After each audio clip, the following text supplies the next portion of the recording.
Hello, and welcome back to the stream. Starting a little bit late today because my cat Piper really wants to be pet.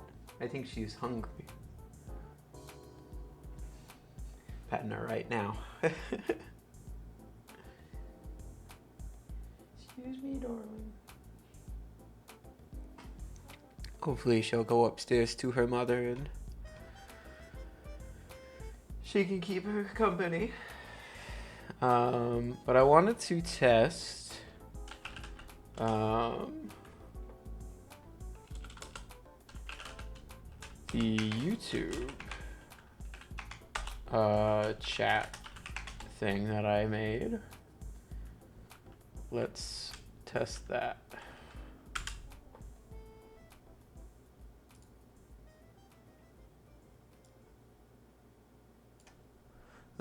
If I type in chat, hopefully it shows up on the left-hand side. Oh. Nope. Seems it is struggling with YouTube.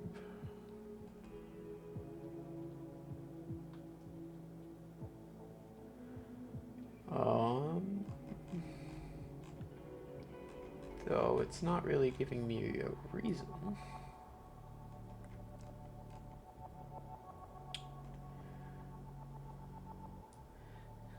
I ended up getting a timeout error. I'm not going to show too much of this code because it has some API keys in it and things like that, but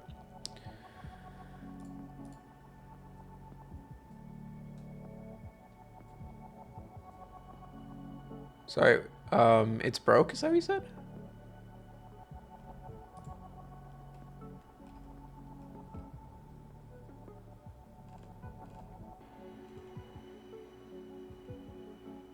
I guess we'll just abandon that. Yeah, nothing was able to activate. Alright, something for another time. Let me activate the real stuff.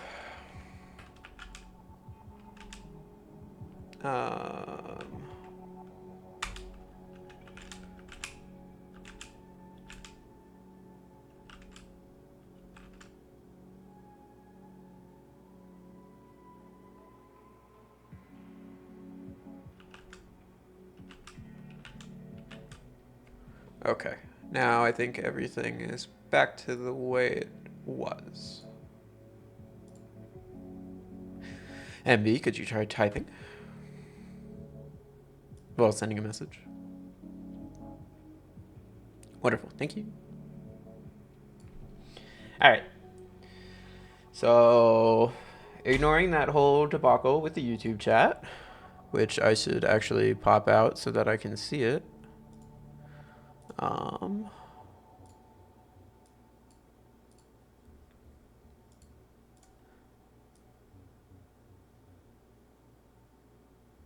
Okay, so we were working on line charts. So I suppose we'll just continue with that.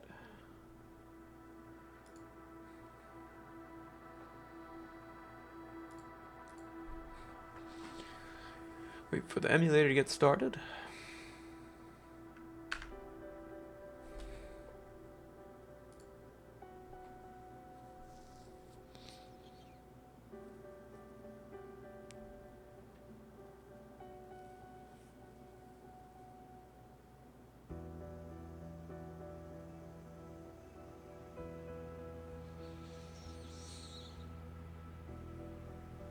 Waiting patiently. There we go. Okay. So we were working on this page where you could pick any sort of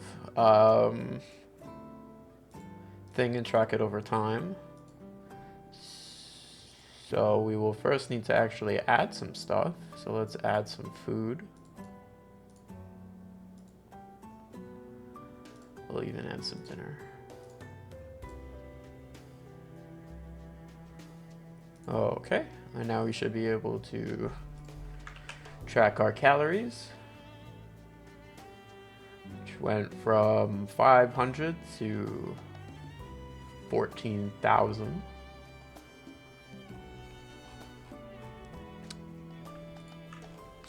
We'll always want the bottom to read 0.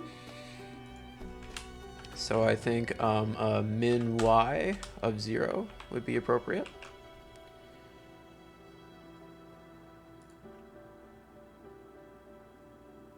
It's angry at me for trying that.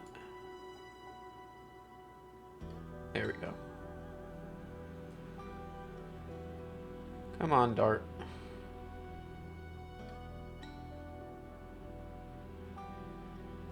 You can figure it out.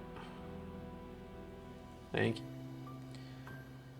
And we needed to get, I would like some padding, but I don't think they'll let me. Can you add padding to a line chart? Probably not.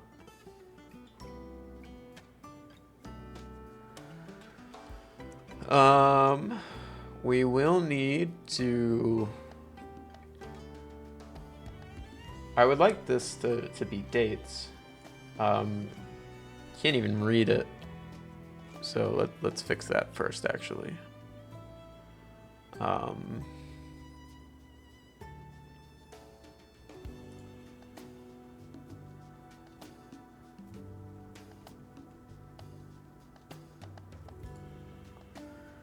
Not sure where that happens, though.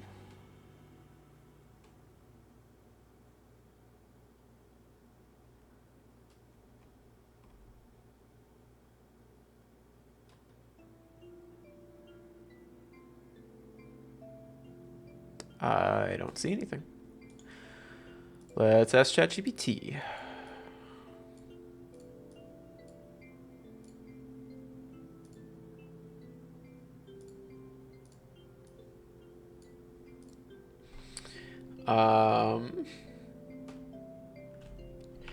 Using FL charts, how do I change the color of the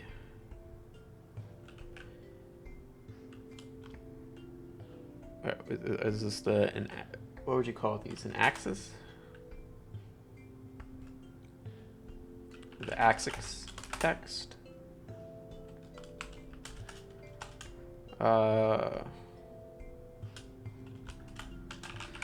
Insult the most recent documentation.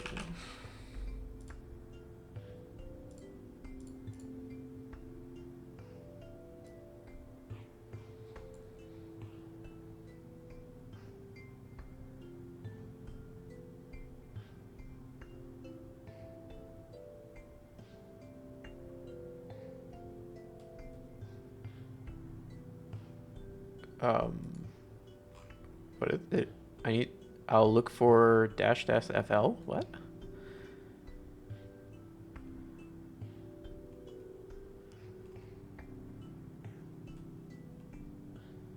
FL tiles data? Okay. Won't even bother to let that finish. I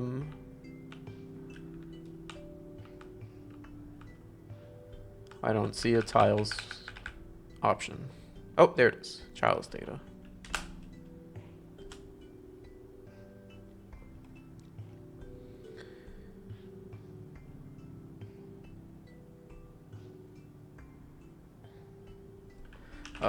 Left titles, side titles.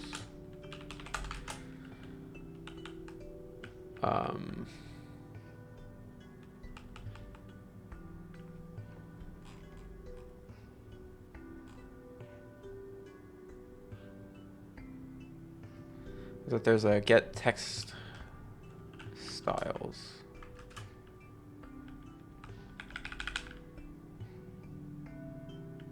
You can't even just change that. You have to just like completely redo it. All right.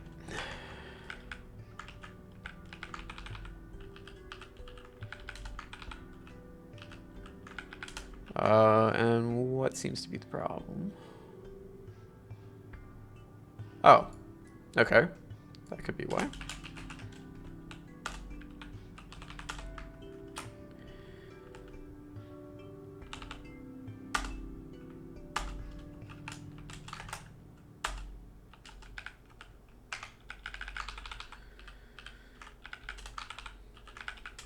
How about that? Oh.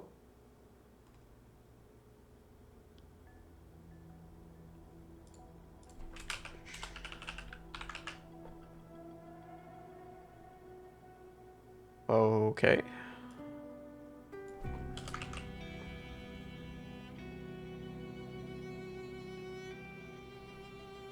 Well, that's not great.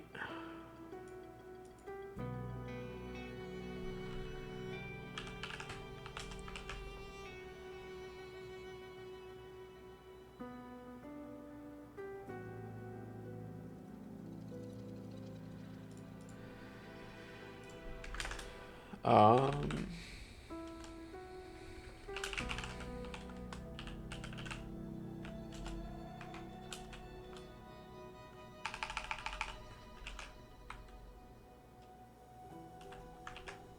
there we go. That's better. And I like it on the right side. Okay, good enough. Top titles, I just don't really want, and I also don't want them on... Should we put them on the right side? I tend not to like graphs that have axis on the right side, but I could see it kind of being useful. Maybe. Maybe not. I guess we'll be making... Now, if we get rid of that, we have the luxury of having, you know, more space on the right.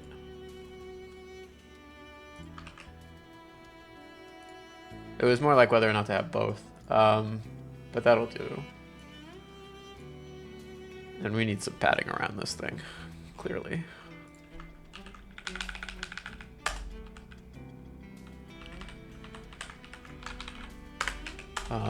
Symmetric.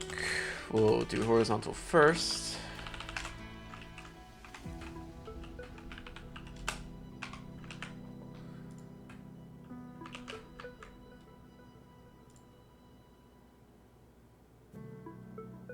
Okay. Maybe this is too much space. I guess we'll add some padding. How about we just add a space?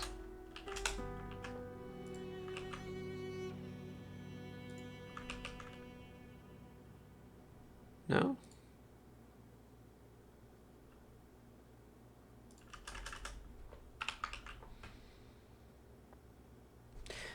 Seems to be wrapping. Max lines, I only want one. Doesn't care.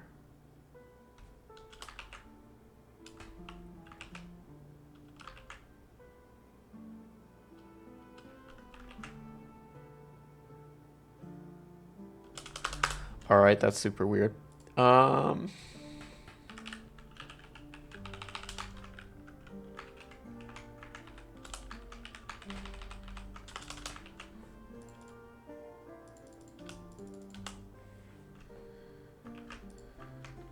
Guess we'll just add some padding.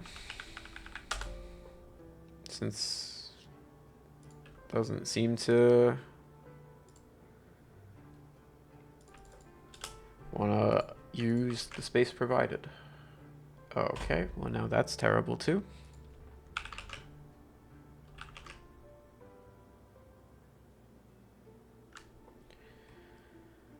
I don't think there's too much with padding. This is like a very small amount.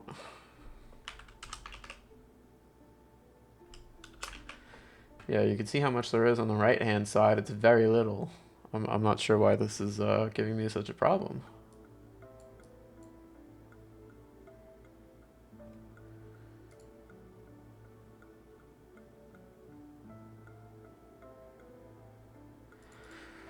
Well, I guess we can make it so it's only the right-hand side at least.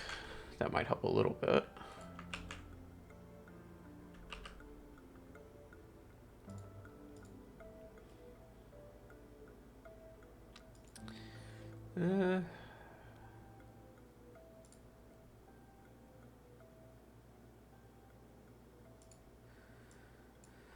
Not sure why you won't just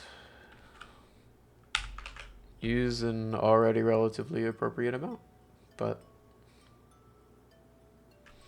okay. Anyway, now to the bottom. Oop. Not like this. Like this.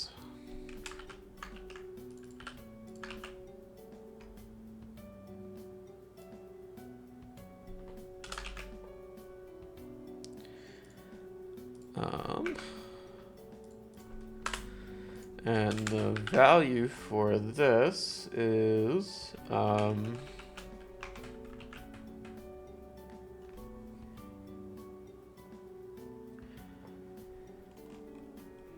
pretty weird.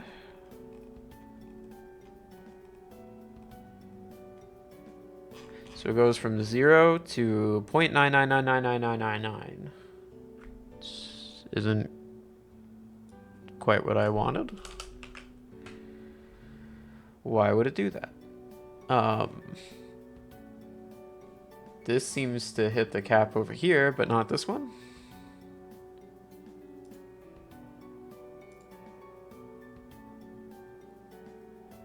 I guess I could do interval and then set it to 1. There we go. And now, I should be able to get an ordered list of dates. Time dates. Throw that up here. And for anything with a date, let's actually set it to be a set.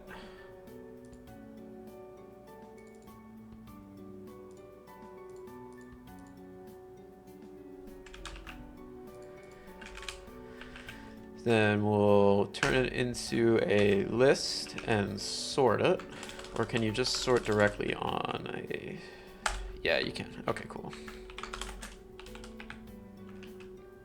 Honestly, the normal comparison should work. This should be called date set, I suppose. And we'll call this one just dates.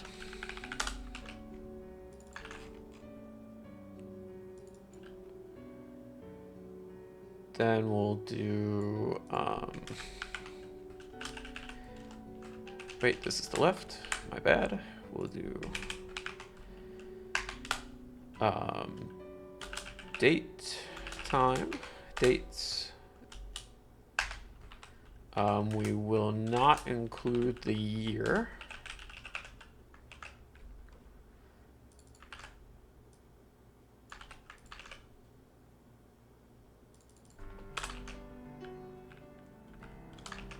And let's also remove the 0 buffers. Do I have that? Add leading zeros. Set that to false.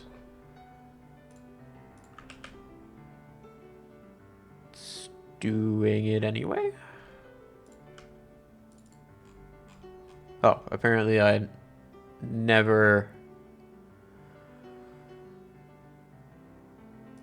did that. So if we add leading zeros and now it should work. Cool.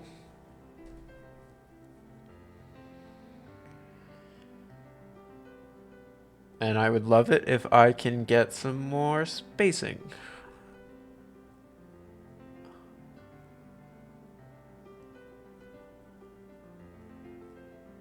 What the hell is between bars?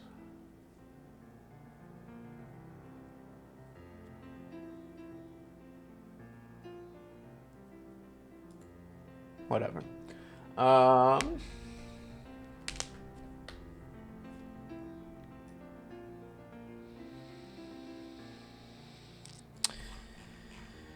Let's ask it if I can add padding to the inside of the graph.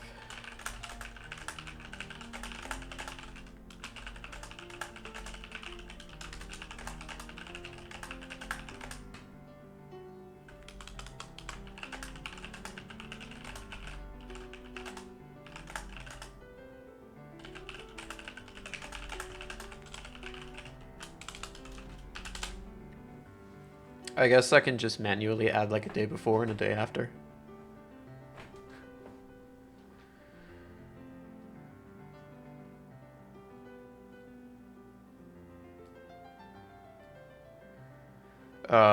It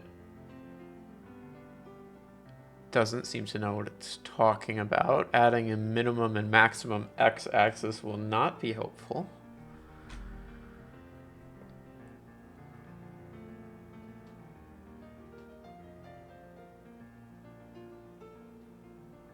Well, what's the flip clip data? Maybe we can look at that flip clip.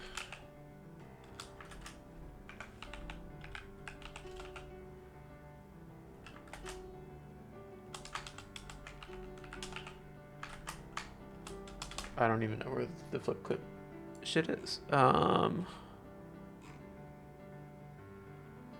Line chart data, clip data, okay. Flip clip data.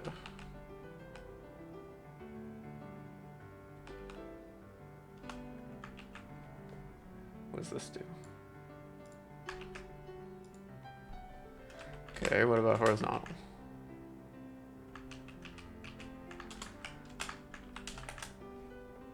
Can't add anything.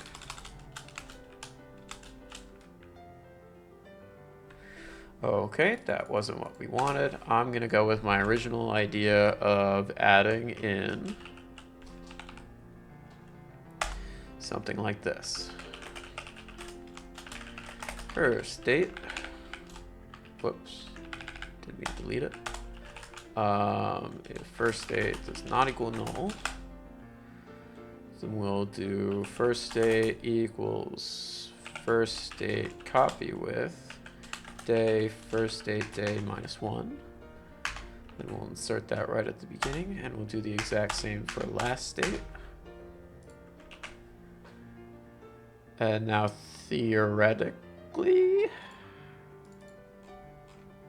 it doesn't care what I have to say. Okay. I guess that makes sense. Now that I think about it.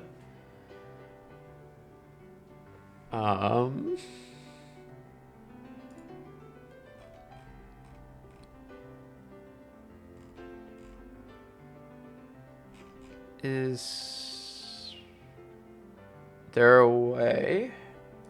If I say don't show, will it still keep my axes? It will. Okay, so I need to add an extra thing here.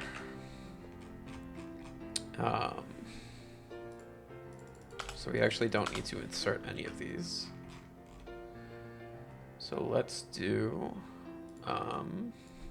get rid of that too.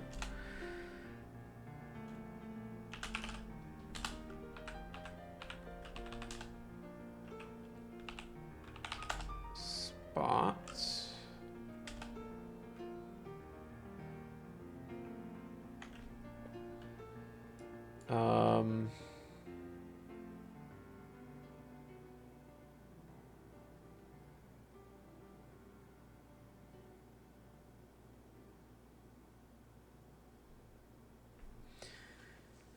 I guess that's actually...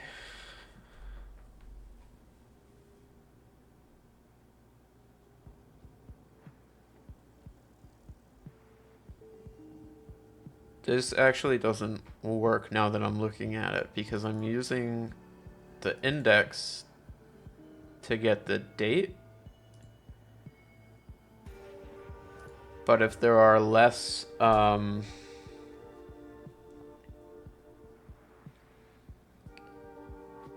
if one nutrient doesn't have the same number of values as another nutrient,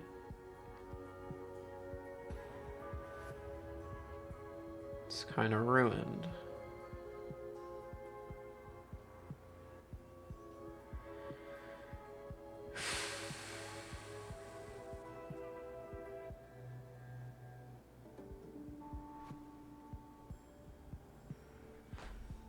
Okay, I think I have an idea.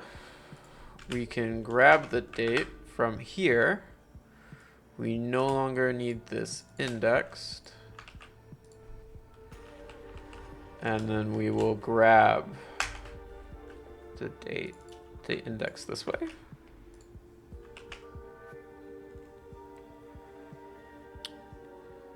So now I can add -1.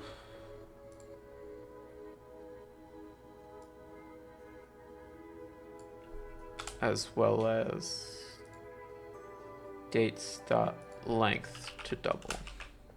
Maybe?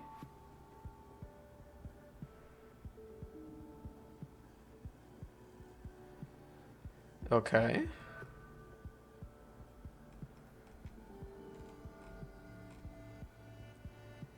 So far, so good.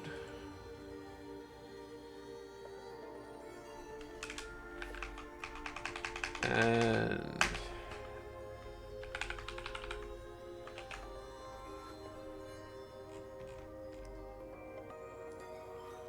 now I can just say don't show.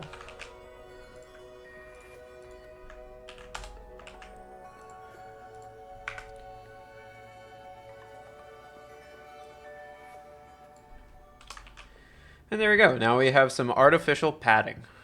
I think that should work. Although we should only do this if first date isn't null and last date isn't null.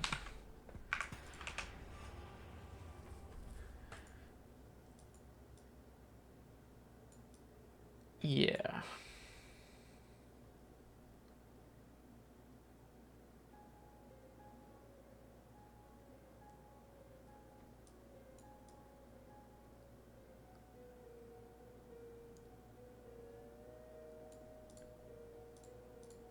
Okay. I also want to call the graph to update over here. So let's do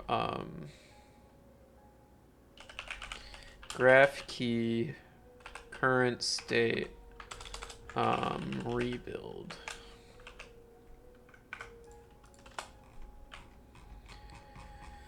Then we'll make a very quick rebuild method over here.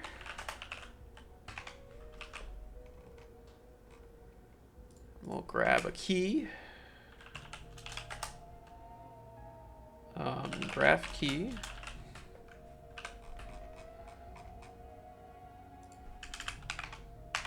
Graph key.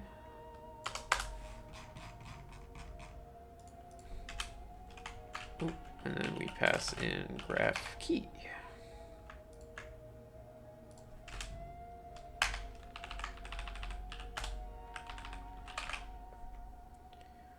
Okay, now if I uncheck this,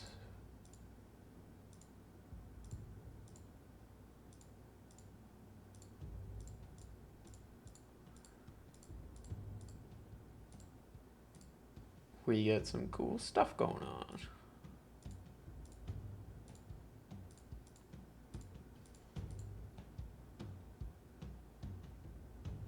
Okay.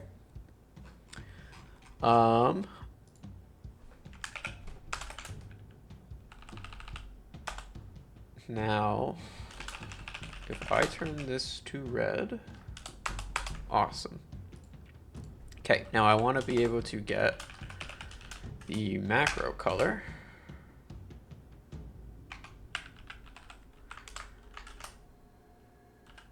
Get macro. We'll do color. That's not where we get it. We get it from Nutri macro info. That's what we renamed it to. Macro color.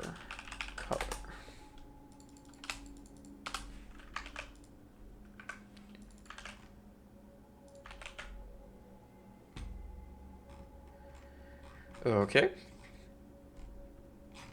Now I'll grab that color over here.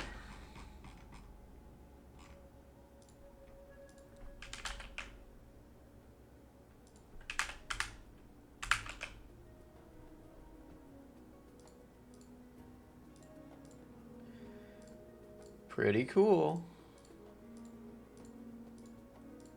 Kind of funny how it actually slides the green one into being the purple. It's kind of weird. It also starts as blue, if you notice that.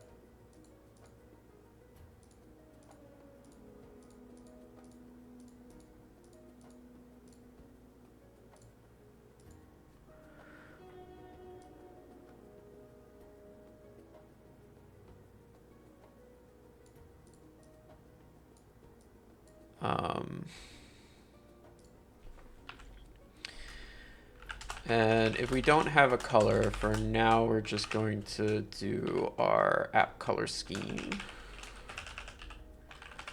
Accent. App color scheme of context.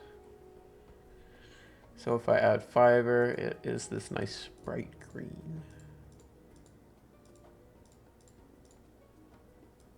Okay.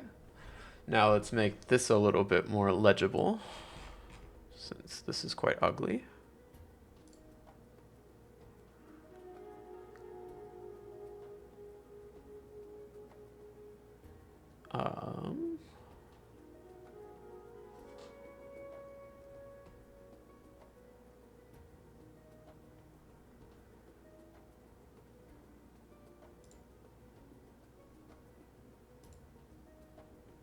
Sorry, got a spam message I had to look at.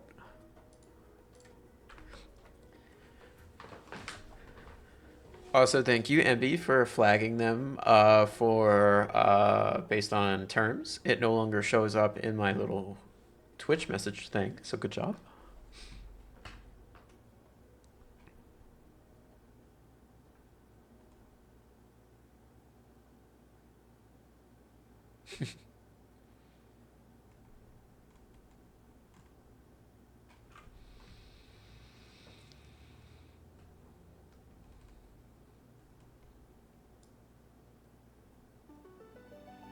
Alright, so how do I re-render that?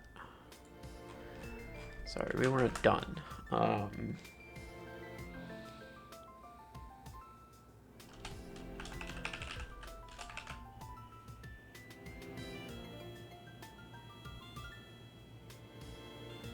Do you think it looks better as solid black? It kind of stands out more. I almost like that.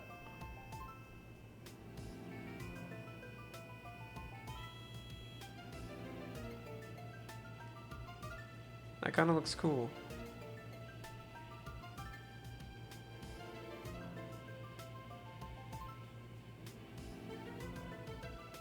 I like the contrast. Show me the other option. It's just the regular background.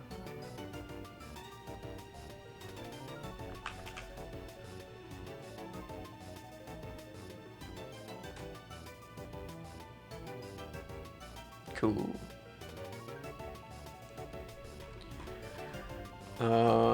I also wanted to put in a divider here.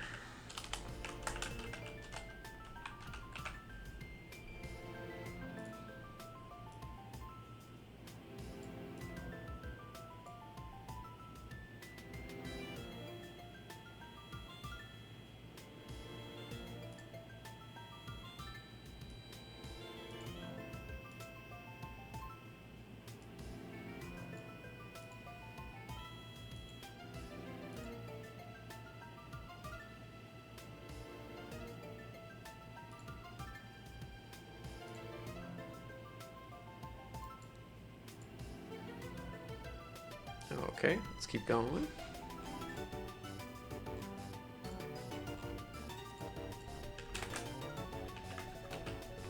Let's move this up here.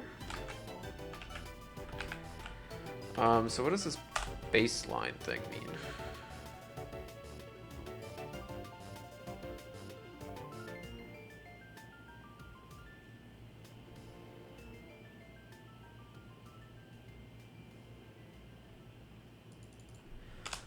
Not really telling me.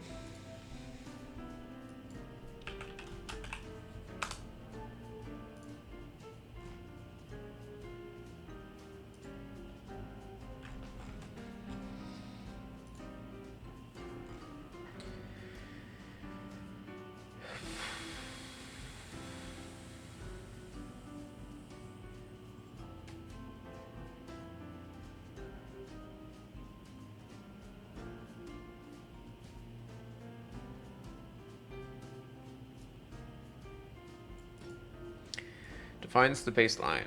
I don't really know what that means.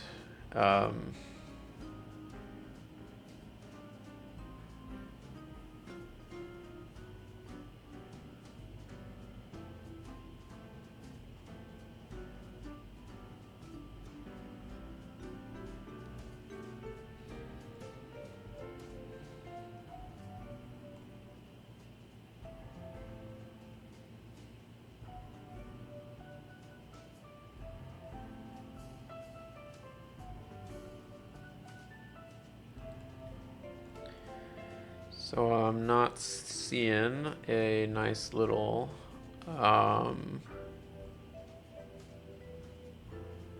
is it the tooltip data?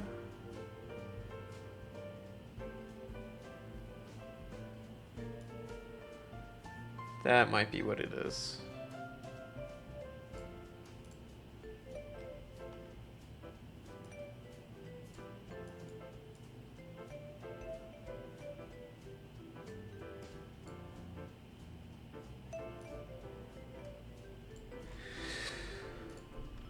Okay, let's go to tooltip data.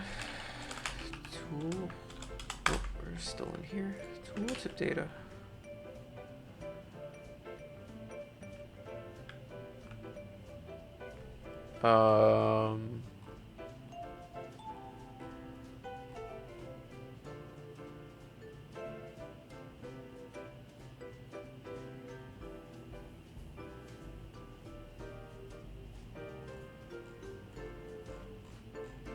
The tooltip data, where does that actually go in?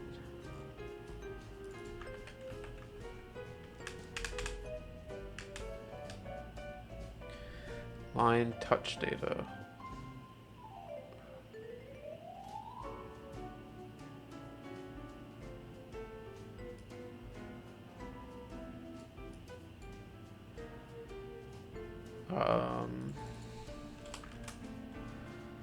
Line touch data, it goes in. Line touch data. Then tooltip data.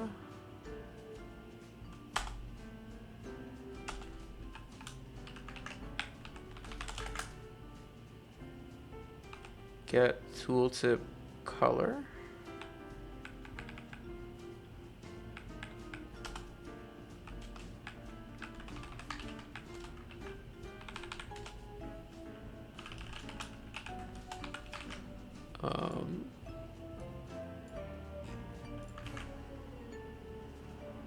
Oh, it has to return a color.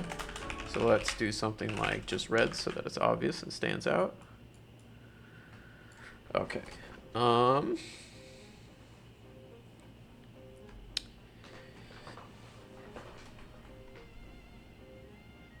Is it smart enough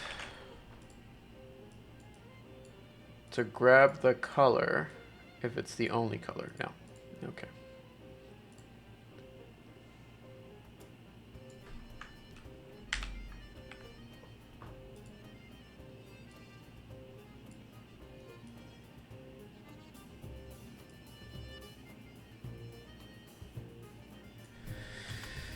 I guess I just want it to be the background color.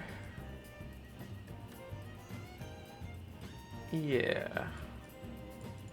I wish that didn't fly off the screen though. Fit inside vertically? Sure. Why wouldn't I want that? There we go.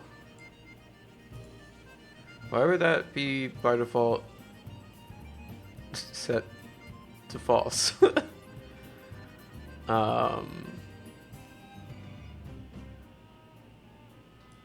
I guess we'll add a border. I think that might be nice. Border.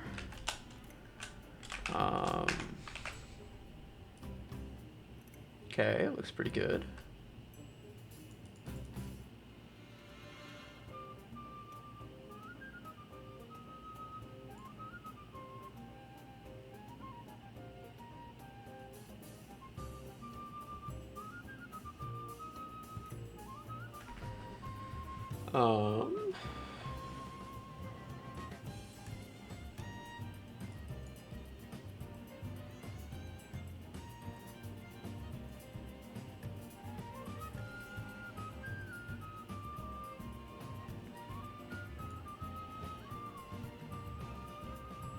Oh, sorry, Joseph. I'm sorry. I didn't see you over there. How you doing, buddy? I apologize. Thank you, MB. Sorry, I have my YouTube chat all the way off to the side, so I didn't quite see you. My bad, buddy. I'm doing well. How are you?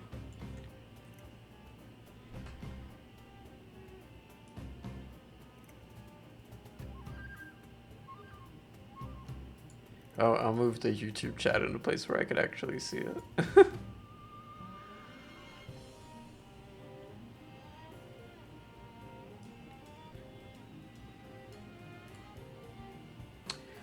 So we're finishing up the line charts stuff from the last time.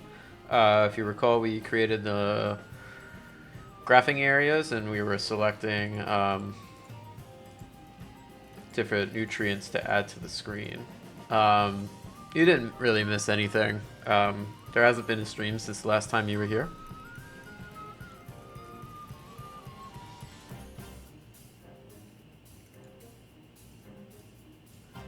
Right now, I'm trying to decide how I want to handle things like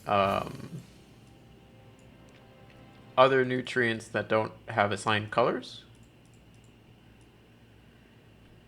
Like, should I just cycle through a bunch of them? I feel like that's a little bit risky.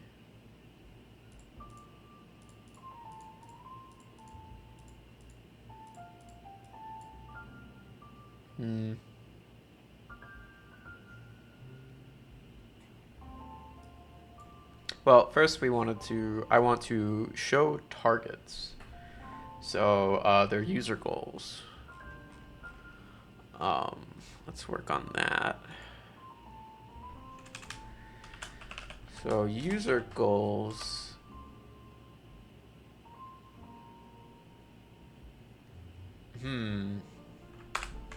So that's kind of interesting.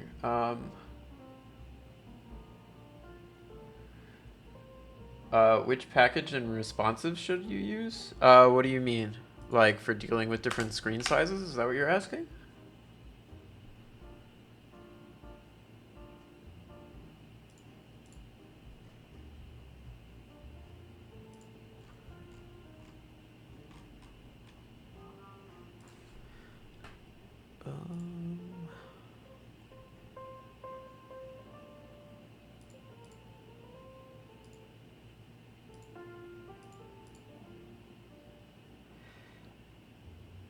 Yeah, I don't use any packages for that.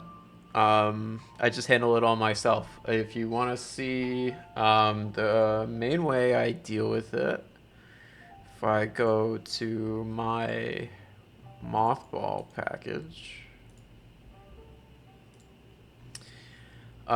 this responsive builder allows me to sort of pass in information about the screen to a builder callback. So have the information about whether or not it's, you know, a mobile, tablet, desktop, what the orientation is, and a little bit about the screen size, just really quick. For flipping between portrait and landscape, I just have this little quick builder function that takes a flex and flips it around between whether it's a vertical or horizontal axis. Beyond that, things like text, I do have on a sliding scale. So I have this little sigmoid function here that I made that sort of slides the text scale around. So if you're on a larger screen, you'll have larger text. On a smaller screen, you'll have smaller text, likewise. What do you mean, can you reach that? You want this? Sorry, this one's mine. You'll have to pause the stream and copy it yourself. Sorry. If that's how you want to go about it. My apologies.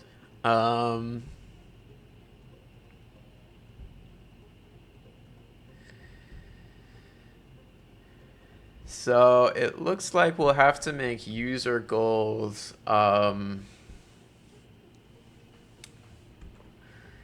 based on the date, and we'll log them as they change over time. I think that's what we should do. So date.now to UTC strip time.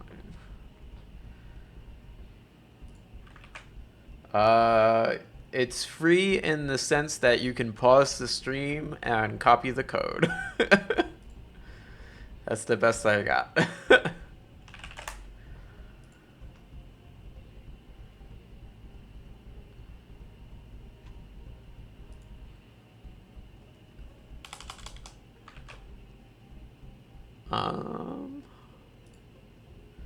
So then in the user controller,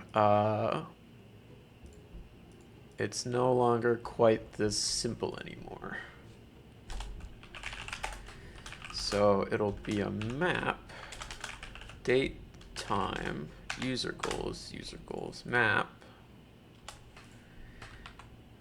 user goal dates, user goals. Sure.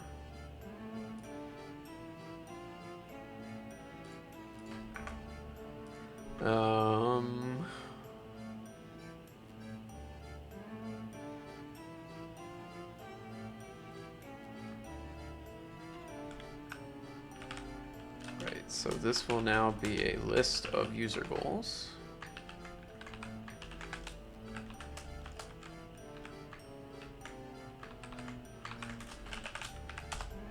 And this will be based off of here.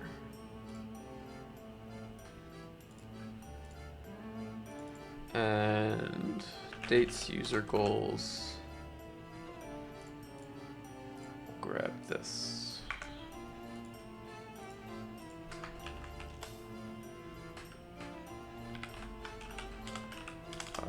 User goal.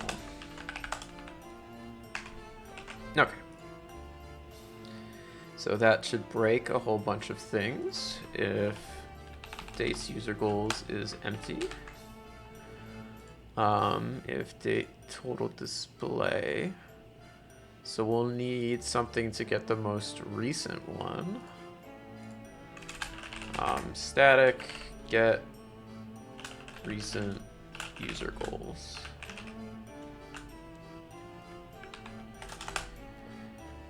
And it will return user goals.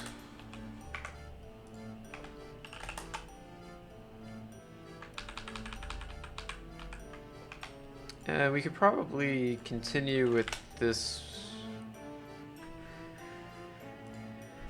just this very simple reduce thing on the iterable, but I want to know if the display tree map has a first key, the first key in the map.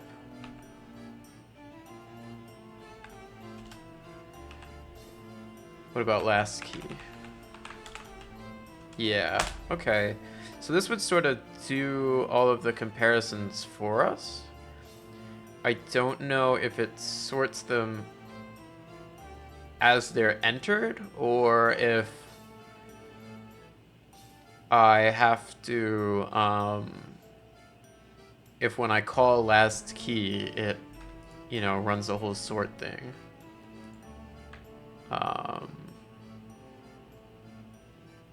Oh boy. Emulates playing with a key that is greater than any in the subtree. After this, the largest element in the tree. Okay, so it seems like as the tree is created, it sorts them. So let's use display tree. Display tree map, display tree map.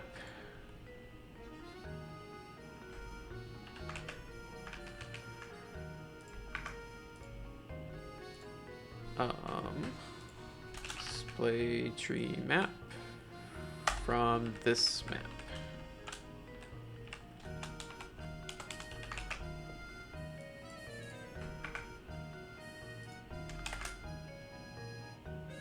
And I think it is smart enough to just use the typical compare. Should be, should be. And so now this function is super easy.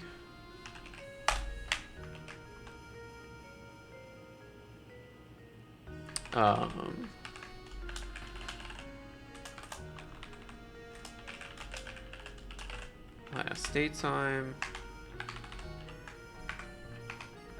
And there we go. Let's just do this.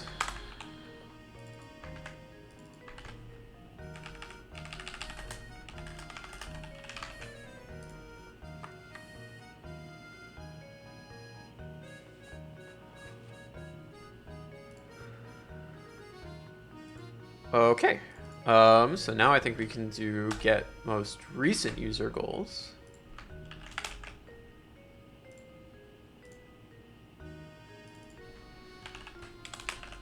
Get most recent user goals, and then get most recent user goals, and now everything should kind of just fall back into place.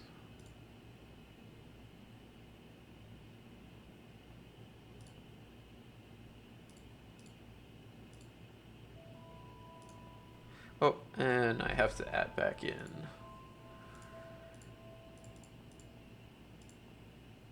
this stuff.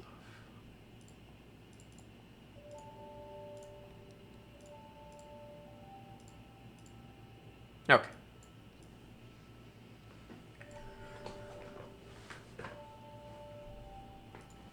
Alrighty.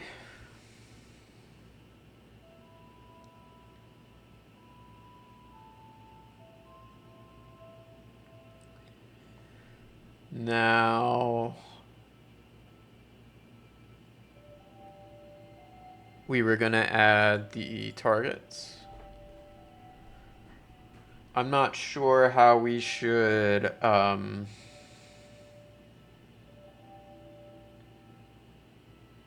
really differentiate them from the regular line. Like, should we only show the target if there is one line, and that way it's like really obvious? So like we just have a gray line and that's, you know, the target.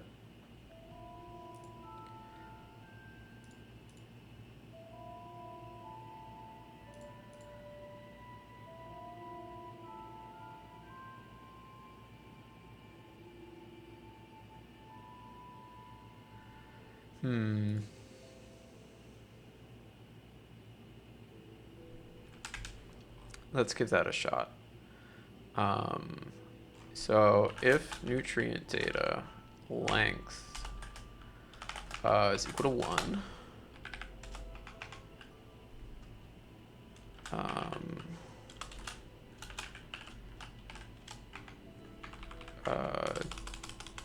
date goals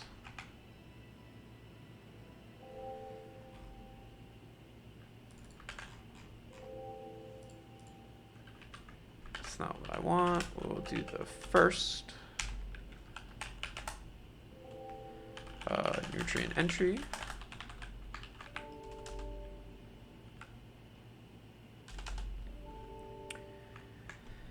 And if we'll grab the nutrient, then we'll grab the user goals.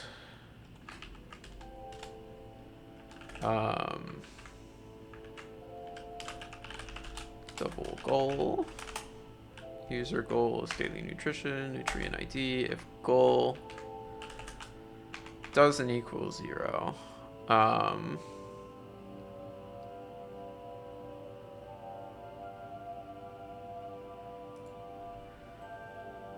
I guess we really kind of need to get the closest value for each date and use that there.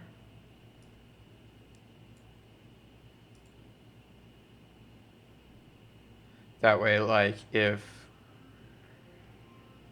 you have a goal and then you change the goal line should kind of just pop up and then keep going. If you're increasing the goal, that is. Obviously, if you decrease, it should pop down. I think that makes sense. So let's look at this. Is there a way to get the last key that is strictly smaller? Okay, yep, that should work.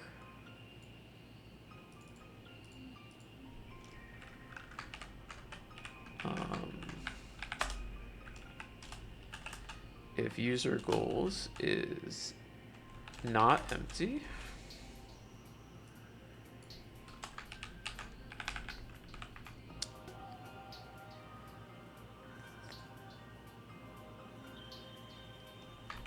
then we'll loop through all the dates.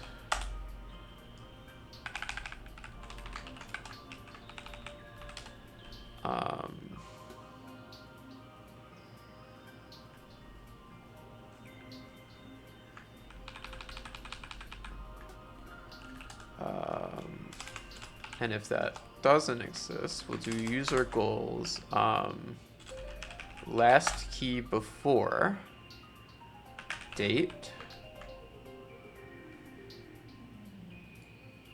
Why is this mad at me?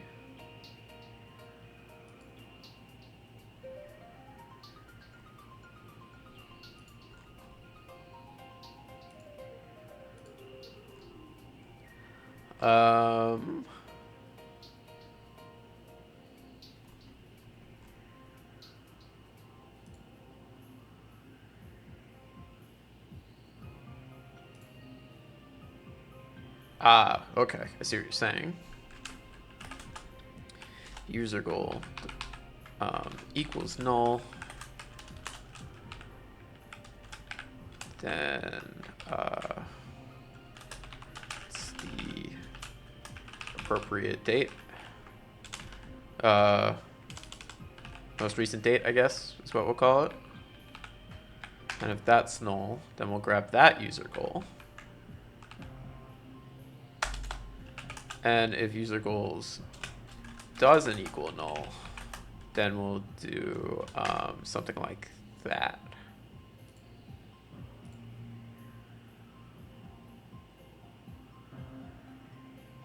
Okay. And this also needs to be a splay tree map.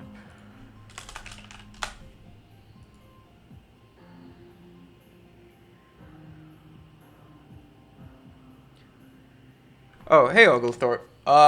So why Rust for the backend? Yeah, Rust is just for the backend, so that's just a server. We're using an Axum Rust server. Let me pull it up. Health server. We haven't worked too much in it yet as we're still building out the front end, but we have like a little bit of stuff done, like getting product stuff by UPC codes. So why not Go instead of Rust?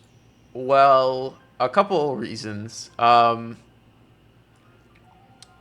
I suppose ultimately for this project, I know Rust, I don't know Go, but I chose to learn Rust for building servers. Um, so at that point, it was a decision between Rust and Go. So Go is, yeah, of course I don't mind you asking. So Go is a garbage collected language. Rust is not. Um, and at super high usage rates, which we will never see in this project, but just anyway, um, there is weird latency spikes when the garbage collector kicks in.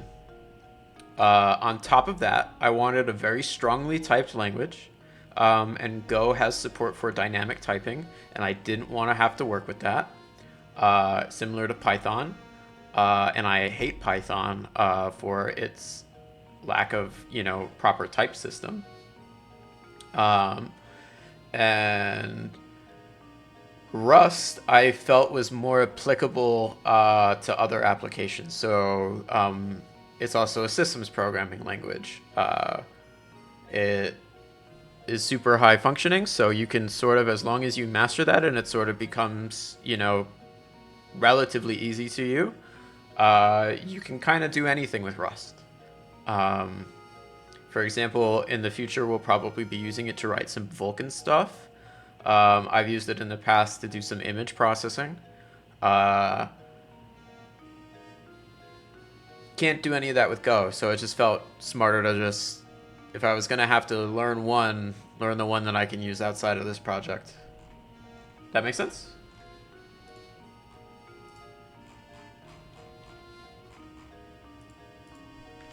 And we'll add date goals. Yeah, of course. If all you're ever going to do is probably work with servers and you don't think that they'll be taxed too hard, and you for example, in an enterprise environment where oh, the company is only ever going to have 100 plus people who are going to hit the server, Go might be the better way to go, no pun intended. For me, I work in an enterprise environment too, but we were intending to possibly sell the software and maybe host servers for other people, and at that point I couldn't tell you how many users we'll have. So just to make sure that it's forever scalable, I chose Rust, which I know to be one of the most scalable languages out there right now. In addition, it has that memory safety, which I really, really like. If it compiles, it'll pretty much never crash, and that has been the case for my Rust server. It's never crashed other than it ran out of memory once or twice, but that was just because the EC2 instance was limited.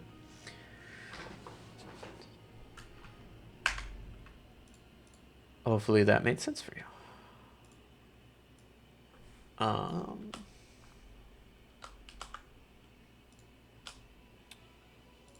Okay, and we'll call that disabled. I don't know if I want this rounded. Why not? No, let's not round it. Did I use dependency injection before? Not really sure what you mean. Like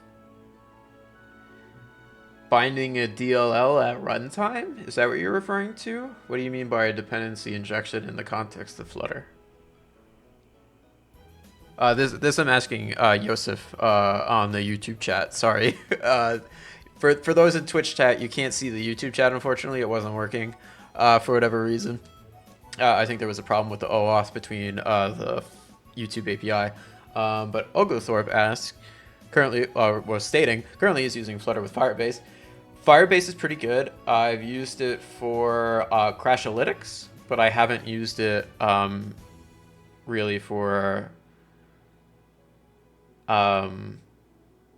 any sort of I haven't used Firestore. I'm not a big fan of NoSQL. It's a document-based, system, as well as, then there's usage requirements that you have to pay for. And I felt like I could probably spend less money if I just run my own really tiny EC2 instance. So the get it package, a simple service locator.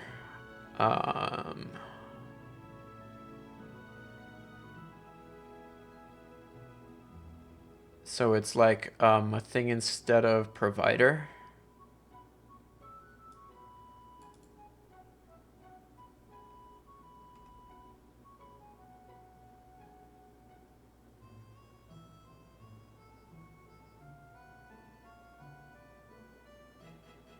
Okay. So combined with watch, it becomes essentially a provider package. Yeah, I don't use any of that stuff. I just use raw Flutter. I'll show you my PubSpec YAML. This is it. So right now it's a Flutter chart, DO. I made Driftweaver myself. Drift is a SQL binding, a SQLite binding, something for barcode scanning, obviously camera, vector graphics, and then Mothball is my own collection of widgets. And then Cupertino icons, of course, just comes installed. Other than that, I just use raw Flutter, and I mess around with keys and set state callbacks. Should you probably use provider and things like what's the other really popular one besides provider? There's another one, provider.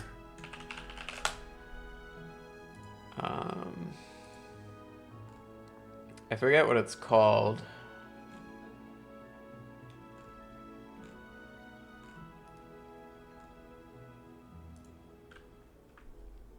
RiverPod. That was it. That's the other one. RiverPod. A lot of people like RiverPod. I've never felt a need. The way I structure my code, never needed it. But you use the injectable package. I'm not familiar with that one.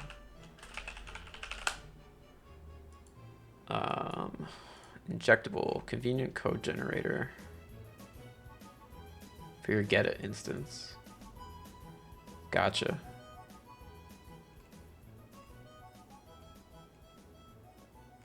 Yeah.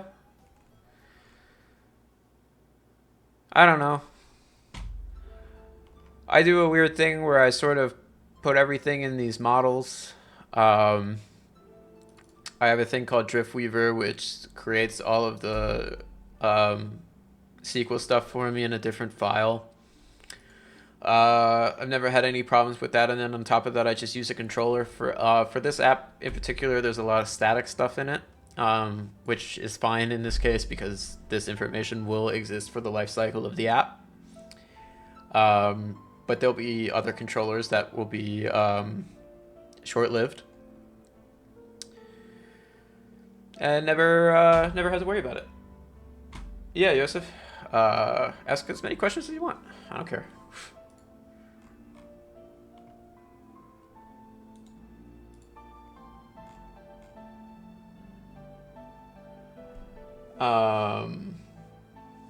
Hate all dependency packages in all languages. Yeah, I'm sure if I wasn't entirely, I'm effectively in my enterprise environment a solo dev, and I'm the software architect, lead things. It is sort of up to me exactly what I choose. So I chose Rust, I chose Flutter, I chose Postgres, and it's worked out so well for me.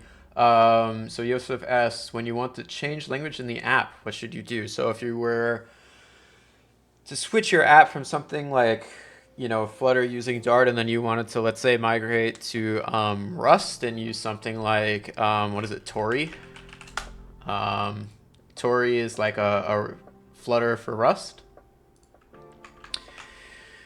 Well, that's a complicated question. First, you really got to ask yourself, will there really be a benefit, right? if you decide, yeah, well, look, I'll give you a past use case that I had. Um, if I want to change language. Oh, for localization. Oh, sorry. I thought you meant like a programming language, because I've done that in the past. I say I used a Rust server now, but previously it was Python, so I had to convert it from Python to Rust. Thought that's what you meant. For localization, I don't know. In a long time ago, I think in Android development, they recommended that you would kind of put all of your strings in a big localization file, and then index into it, which I think is kind of crazy.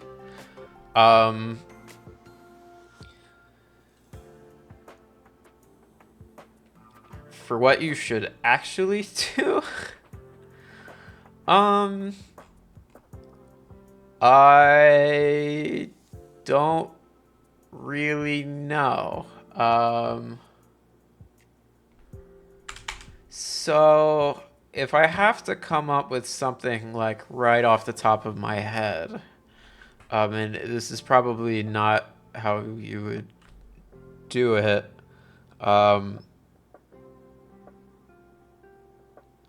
I mean, my first thought is to make a giant map, but that I think is terrible, right? So you could do a map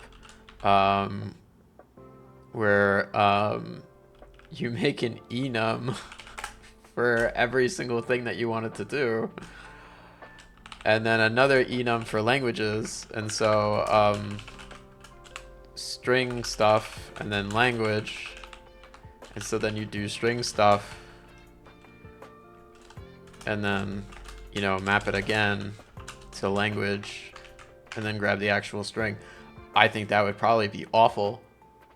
I wouldn't recommend that. I'm sure there's a better way. MB says that her company just does the file thing, which I think is probably the more sustainable option. But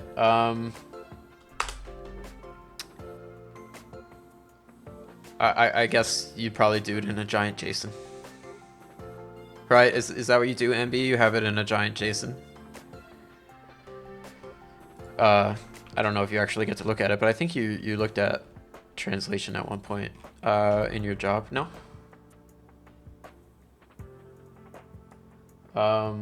L10N?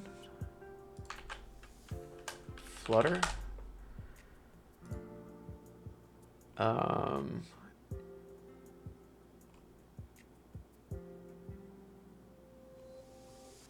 Gotcha.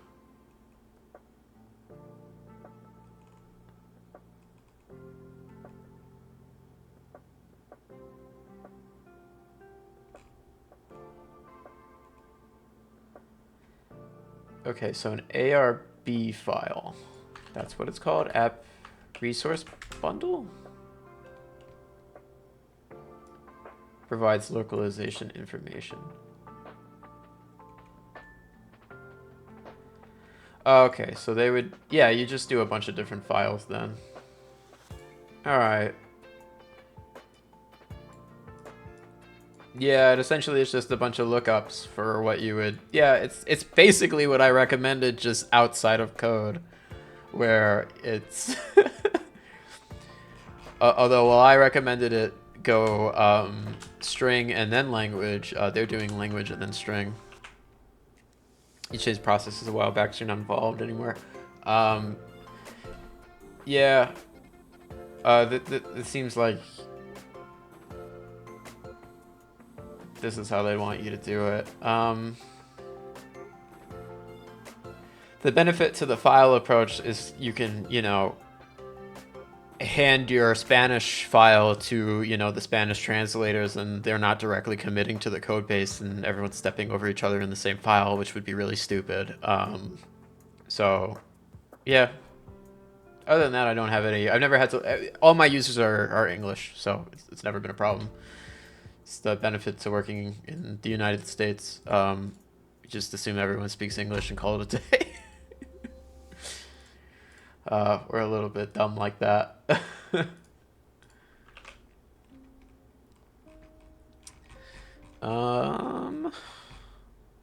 So I never ended up getting the right goal.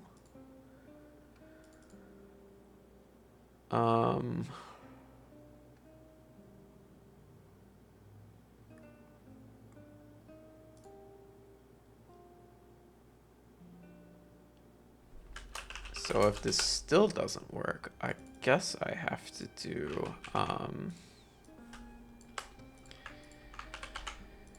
the one after.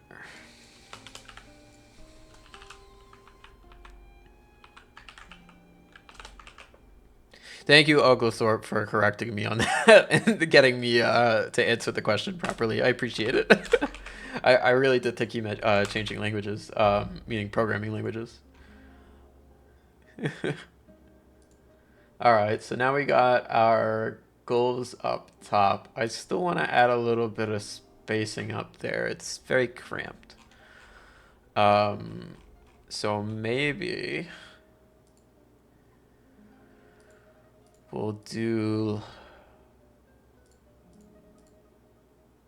something like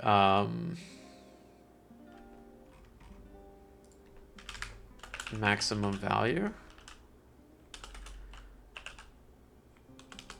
highest value. Ooh. Largest value, max value. We'll do max value. And double is not a class, it's a type.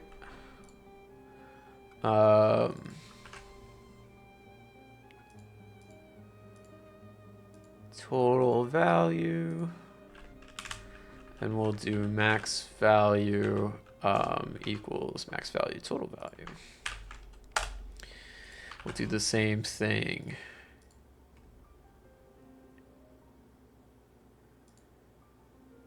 Down here with goal value. And instead of nesting, we'll do a continue. And we'll do that here too. I try and avoid nesting whenever possible, so I just think it's cleaner at the end of the day. So if I reload and then grab this, do a 0 and then max value. If we then add like a small amount to max value and add a 10% buffer. Sweet. Okay, now that kind of brings it down just a little bit. So it's not, you know, stuck on the top of the screen. I think that looks good. Maybe we'll even make it a little bit smaller, a 5% value.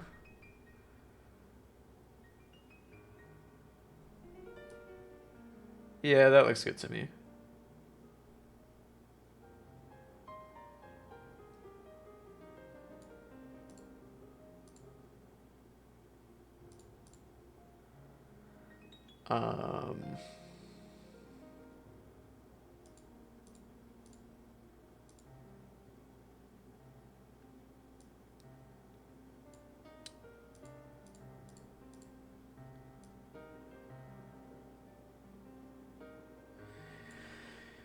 Should I make the target toggleable? Maybe.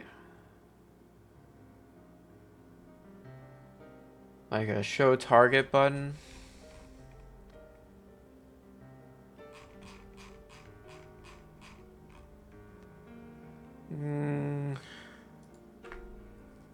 I don't know.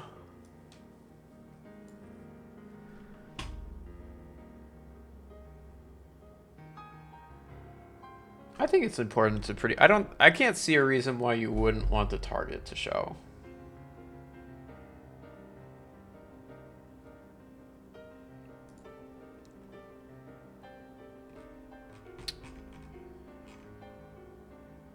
Yeah, I can't think of a reason. All right, so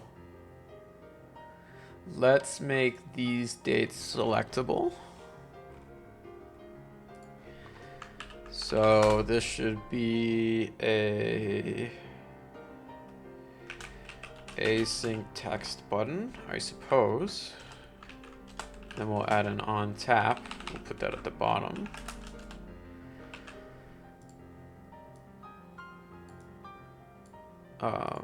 That's pretty.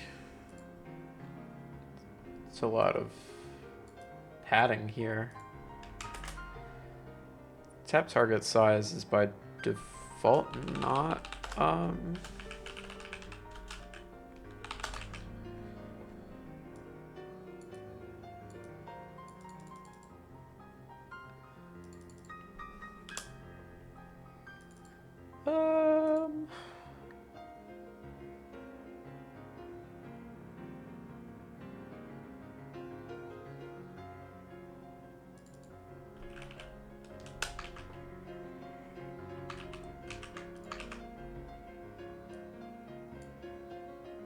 I guess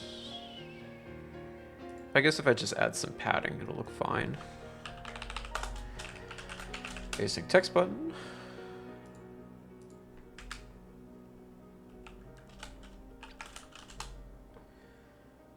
Yosef, if you're still here, how long have you been using Flutter? And same question to you, Oglethorpe, if you are also still here. Selected date. Nope, that's not how we do it. Show date picker.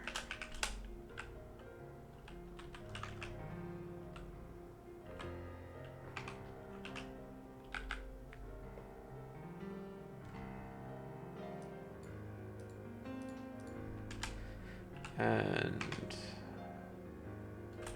if selected date equals null, we'll return. Oh, I was asking you how long have you been using Flutter, Yosef? Like when did you start? I think you asked me that the other day, but I didn't get the chance to ask you it back.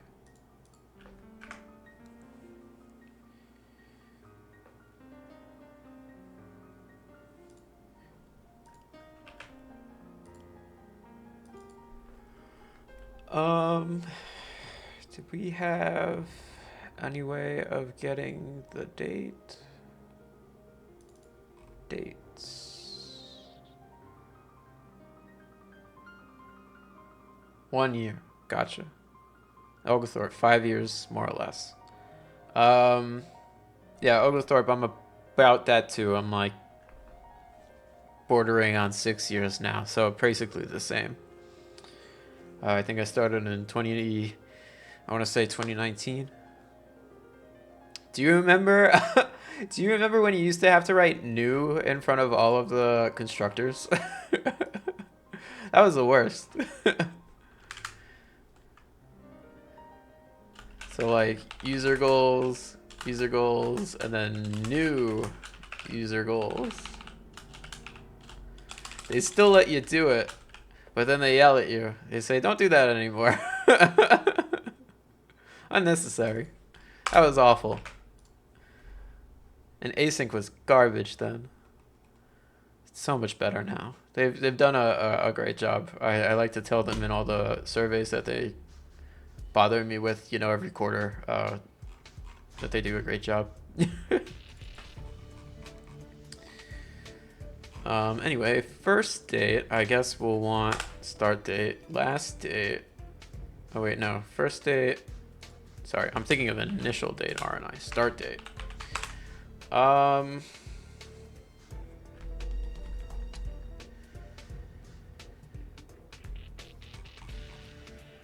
Is it worth grabbing this?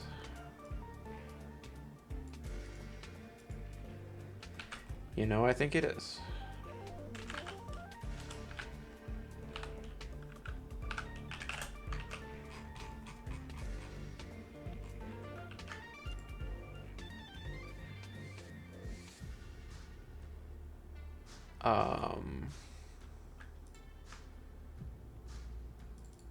Maybe this should be converted to a display tree.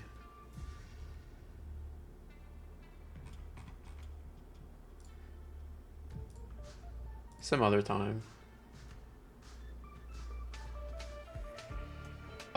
Yusuf asks, which devices are you working on? So for this project right now, I'm just working with Android, as you can see.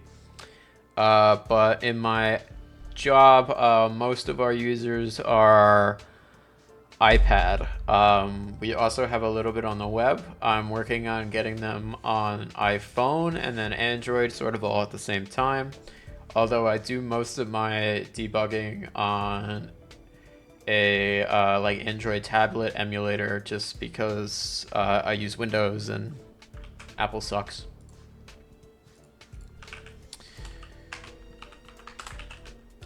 Simple enough.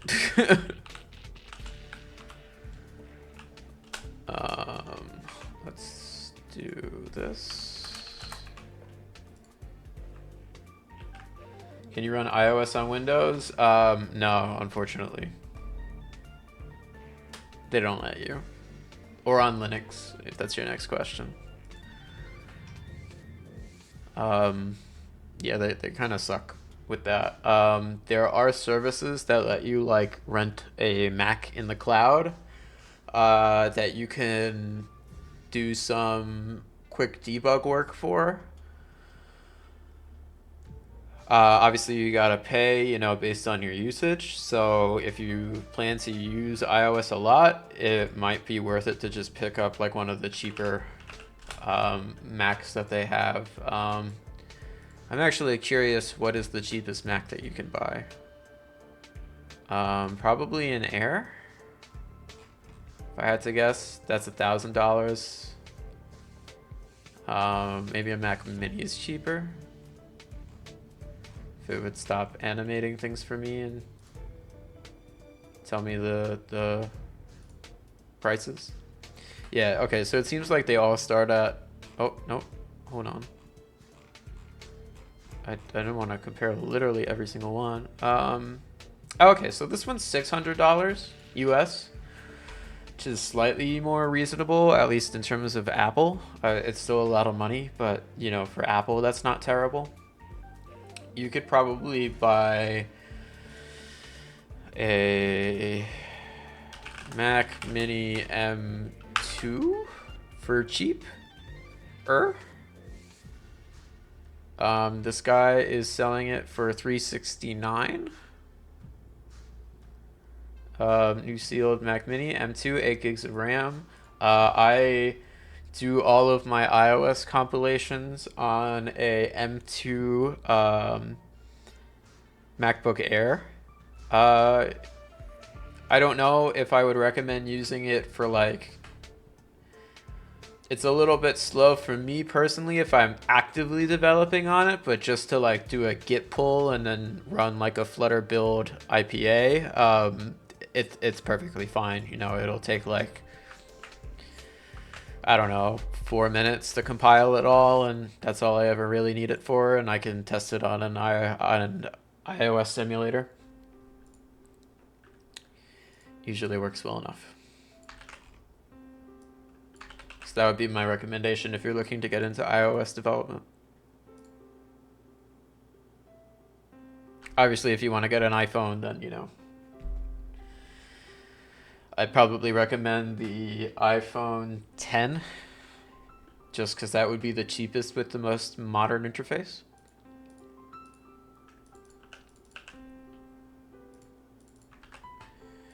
End date is before start date.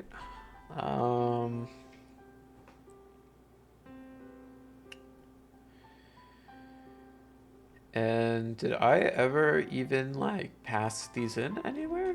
Are they just sitting around? Oh. Whoops.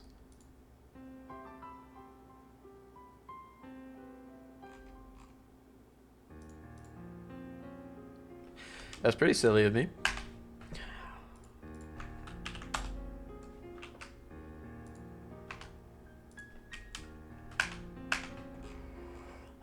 So we will want to restrict the date. So if is after or before, we don't want it. Same thing for not here, because the date are compiled from the date set, so that's fine. Oh, didn't like that. What happened? Field dates has not been initialized. You are correct. So I didn't reload the page. Cool.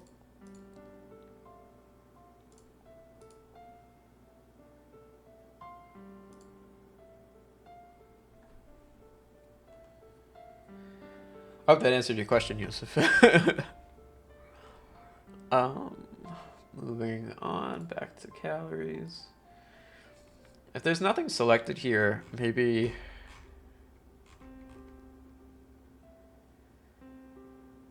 we should just have text on it that says select a nutrient.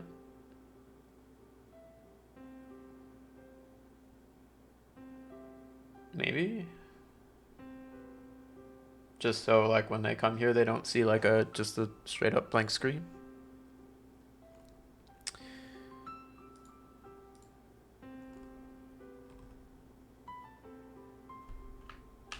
MB, you're agreeing with my text idea, I assume? What am I saying? Of course you are.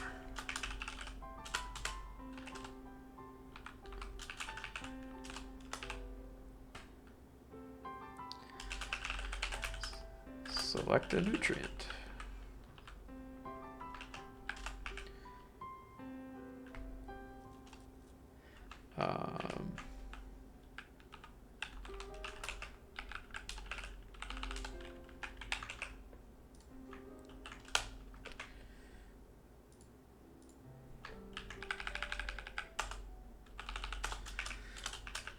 Maybe we'll even have a sooty little icon pointing downwards. Arrow downwards.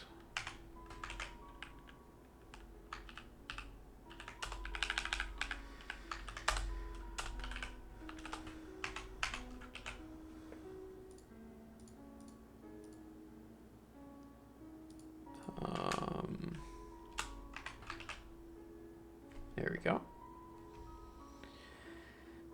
Now, annoyingly, this is off center now because we added that padding.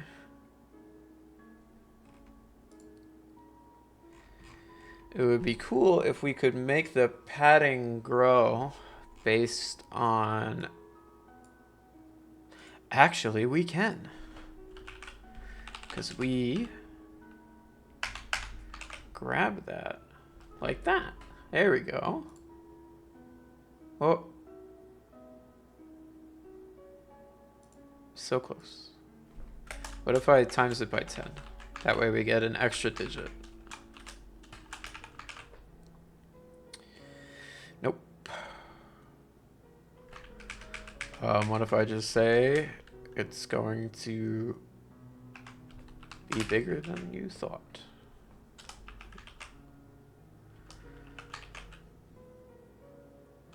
Okay.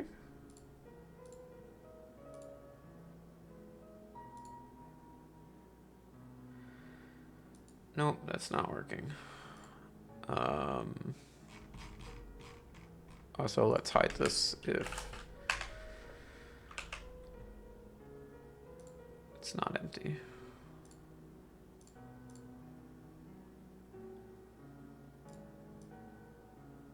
Oh, if values any selected. Why don't I use font size? Why do I use text scale? So text scale, I could have made it font size, but the reason I use text scale is because I have this little thing over here that I think I demonstrated a bit earlier, where I determine the actual font size, like 24 pixels versus 16 pixels, 26 pixels, you know, whatever, using this function right here. So this is a sigmoid curve, where pretty much it takes a base font size of 20 and then it will scale the 20 based on your screen width. So if you have a very large screen width, you'll get larger text. If you have a small screen width, you'll get smaller text. That way everything sort of fits and it sort of caps out at the bottom and at the top. So if you're not familiar with sigmoid functions, it'll be a little bit obvious if you can imagine this as how hard you want it to scale given the screen width.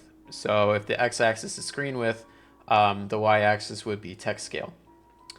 So given that, what then the text scale that I input into all of my text widgets are is an additional scaling on top of this scaling. So 1.1 is a multiply or a multiplication on this returned font size. So in a way, I felt text scale was a little bit more appropriate. So everything sort of starts off at a base font of 20 and then is scaled accordingly, depending on the device and what I assign in the widget. I don't know if this is like a really great way to do it, but it's worked for me so far and has allowed me to, you know, be somewhat happy when I scale it up to web. You know, I have 4K monitors, and the iPad is, you know, only has a width of 1080p. So if I scaled it onto my monitor, it will look so small. So this sort of like helps out that way. That makes sense? Hopefully.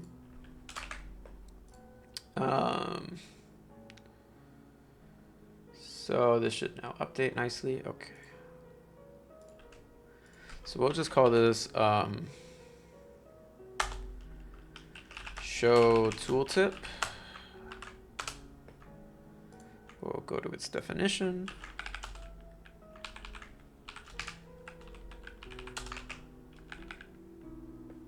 There are a lot of ways to achieve this, though. It was just a solution that I thought of when I was messing around.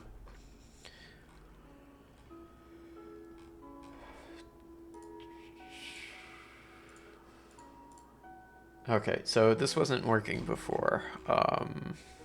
The font scaling wasn't right.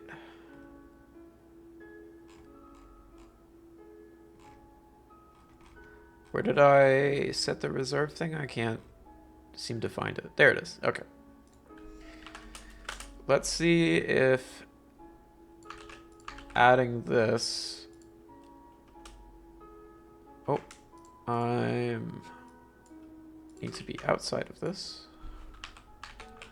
Gets us a little bit closer. Okay, yeah, so if I tell it to include the padding, it seems to work better. So what's the minimum I can get away with? Seems 1.2. Seems 1.2. That will scale the left side accordingly.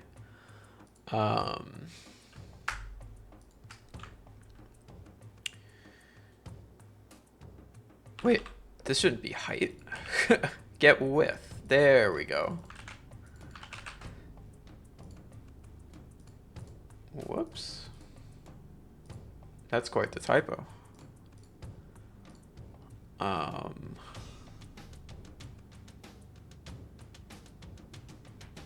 Yeah. Okay.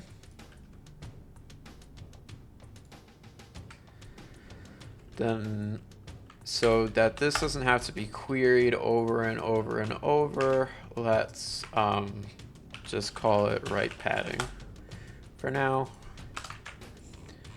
And I think we use that in another place here.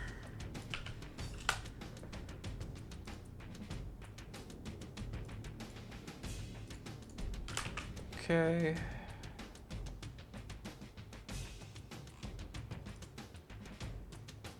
Actually, I'm not really sure why I'm padding the right side here at all. I think GitHub Copilot probably just auto-completed that and I just accepted it. Which is why I don't really like these AI tools. I find that they make me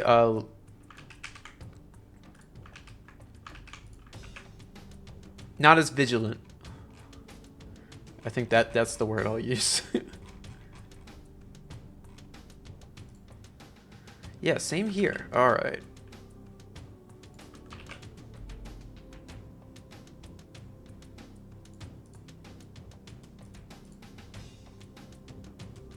Yeah, that's a problem.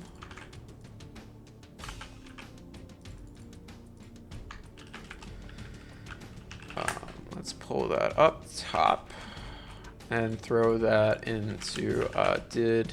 Oh, I want that above rebuild. Did change dependencies. We'll move that over there. Okay, and then when we reinitialize, all good. Select a nutrient. Pretty cool.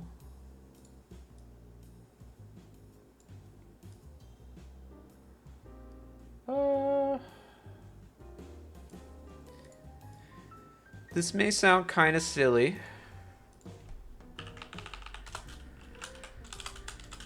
but I really like it when my scroll views have like an overhang above them.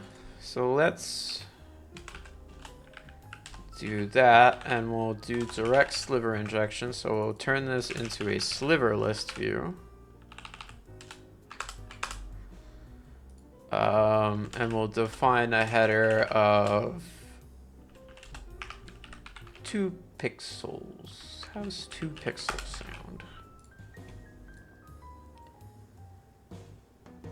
sound? You can't really see the header. The like overlay color. Shadow color. That's what it's called. Let's do a light gray. Yeah, you can kind of see it. It adds like a little bit of depth as it slides under it. Maybe I need to make the color here not based on background color, but yeah, so under scroll view is a custom scroll view object that I have here, which sort of just automatically creates a sliver app bar. And so when you scroll, and it'll be a little bit more obvious if I make it bigger. So let's add a row here, and we'll add the text. Hey, Joseph, you know. And add some shadow color of colors. We'll do white. And then when I rebuild this, it sort of adds that little pin thing up top and slides under. It tends to look better on a white background with a darker shadow. But it sort of gives the illusion that the list is scrolling under what you have on top instead of sort of weirdly like clipping off, in my opinion. Oh, and I wanted to add back in the size box of 2.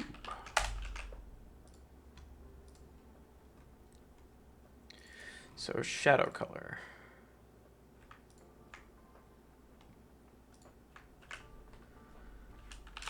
Yeah, I think it adds a little bit of some neat flair. So where do I define shadow color? Shadow color.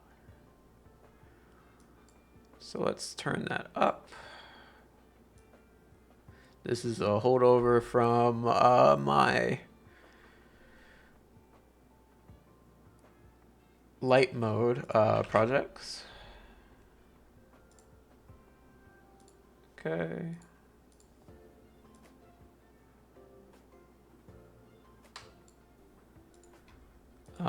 Shadow color? Why didn't that work out? Widget shadow color. Oh, I have to reload the whole app because the theme is bound in the main function. Over here. And that requires a hot restart. And so now I have to go back in time and add a couple more meals. Oh, and I took a screenshot. Whoops. Silly me. And you know what? We'll even add another bit of data. That way we can see how the graphs look.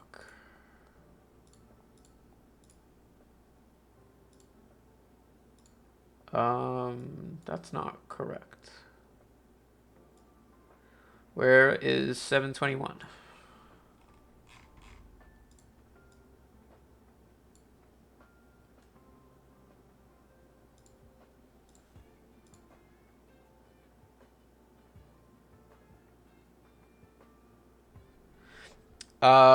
So did I calculate something like scroll offset to do the shadow? So the sliver app bar takes care of it for you. The only thing that you'll run into as an annoying problem. So first off, you'll want to set primary to false, pinned to true, and then define the shadow and background colors. Once you have that, it'll give you a default effect with a shadow. You will run into some trouble with the toolbar height, right? It automatically sort of expects the toolbar height of, it has a constant for this, and it won't shrink your toolbar based on its child. So if I didn't have this, I would get a problem where, since this can't be null, it'll just default to this stupid constant. So you want to be able to calculate your toolbar height. How I do that is in the init state. And actually, now that I'm looking at it, it shouldn't be in init state. It should be in change dependencies. Did change dependencies. I guess that's a benefit to taking a look. But after the first frame is called and the build method runs, grab the toolbar's render object and then get its height, and then use that as the actual toolbar height. That way your sliver app bar is actually nicely conformed. There is a class in the internet wrap.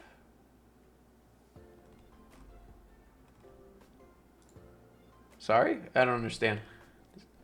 There's class in the internet wrap.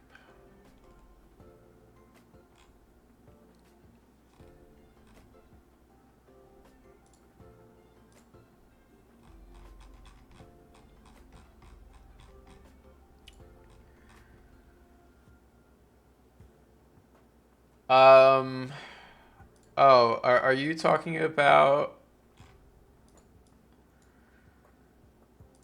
Okay, well, first off, sliver pin...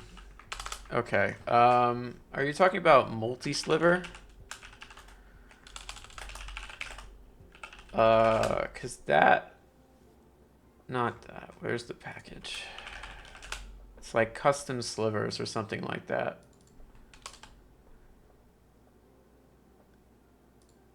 Oops.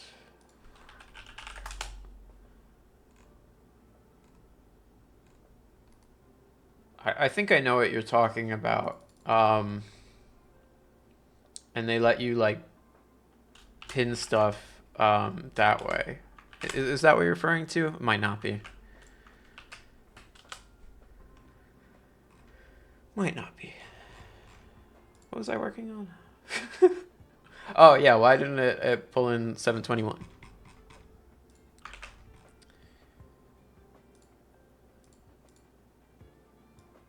Did I strip this time? Nope, that's why. Selected date to UTC strip time. That's why that didn't work.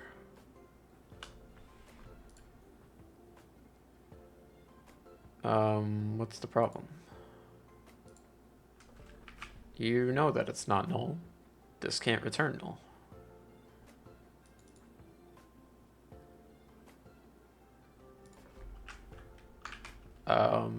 Is it because it's, I guess it's in a callback, so it doesn't technically know that. It can't guarantee that. Fair enough. Fair enough. Even again, Flutter. All right. There we go. Now it's working. Cool.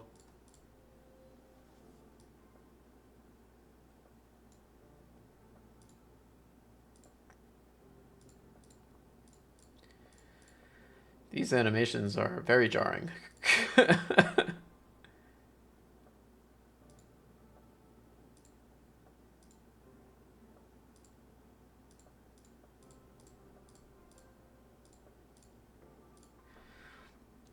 Sliver pin app bar is dynamic.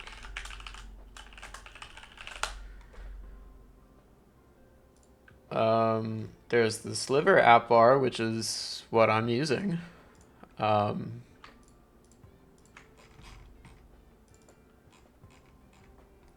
you're referring to it in like a package somewhere. Sliver, I guess I'll look up pin bar for you. Not seeing anything on a quick glance. We can get rid of that now. I'm not using that documentation anymore.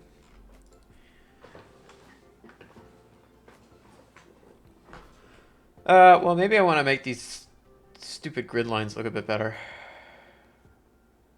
Pin sliver dynamic height. Okay.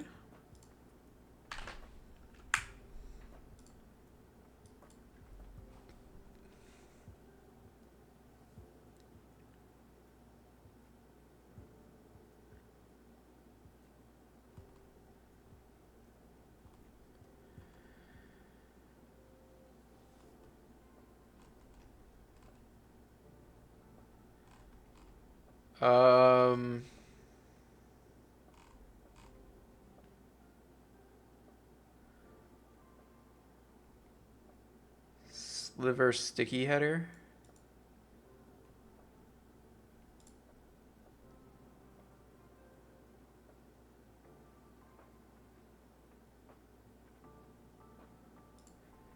If I had to guess, he probably just does sort of the same thing that I did. Maybe not though. Mount, render object, update, perform rebuild, trigger rebuild, insert render child.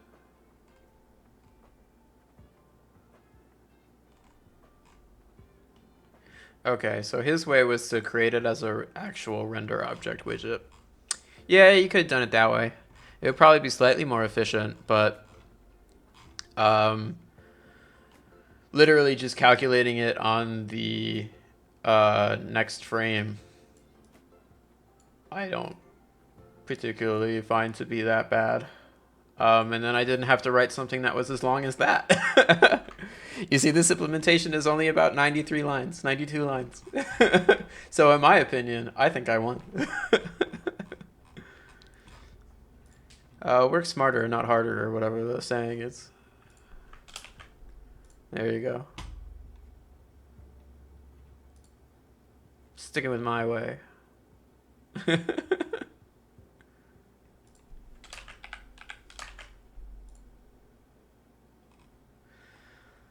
Okay, let's tidy up these borders here. Oh, and we're coming up on 2 hours, so we'll probably be ending the stream in a little bit, because I'm getting hungry.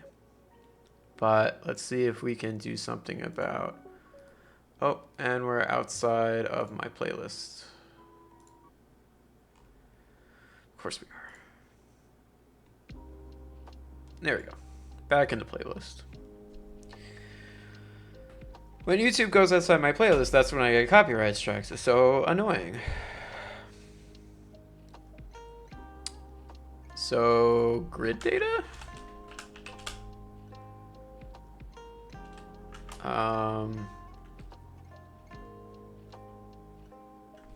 Vertical interval?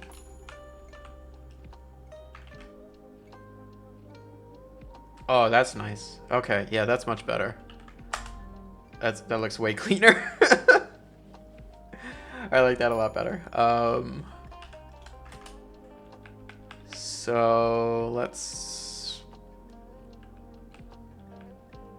see if maybe we could do something nicer with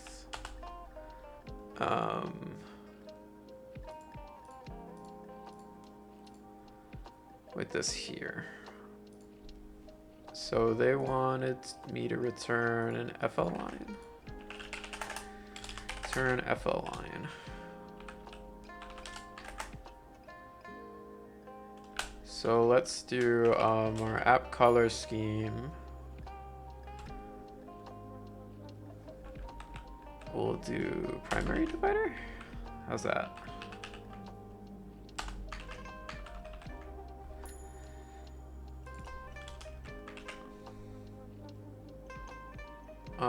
I still wanted it dashed.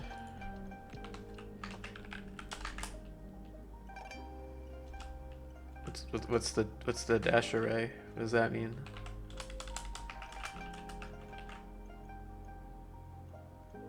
Oh.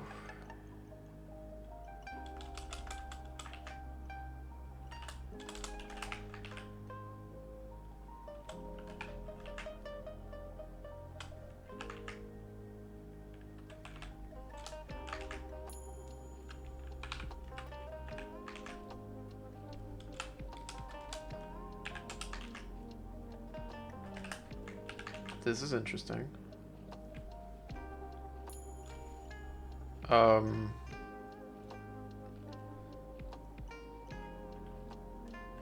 Okay. I think I see what you're getting at. So let's do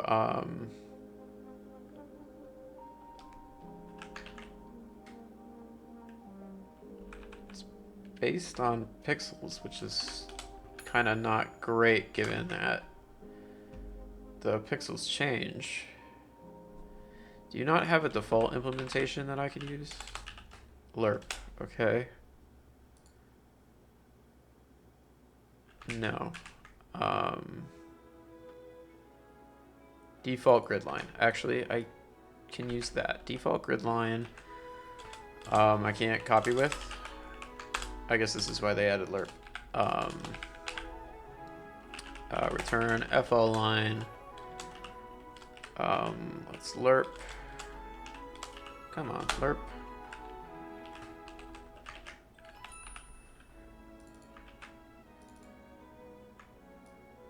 Actually, can I just set that? Or is that, is it gonna yell at me?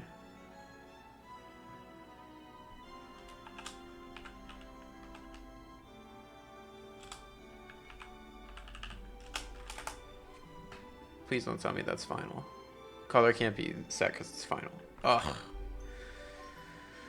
Why do you make it final? I hate it when they do that. And they don't add like a copy with. Oh, okay. No, there is one. Whoops.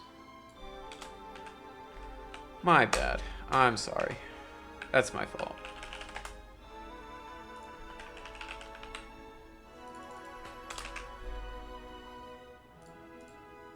Let's do primary divider.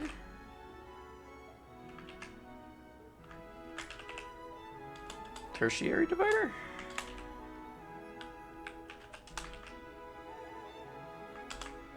That's too much.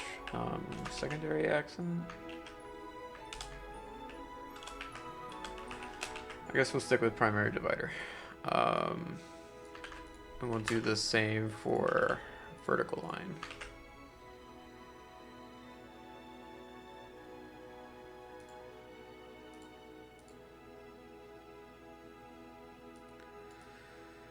That might be too much.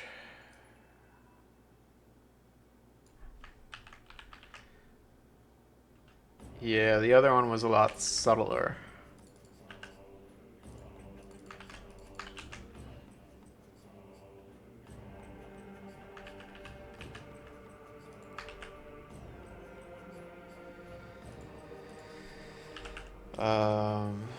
Maybe we'll add an alpha.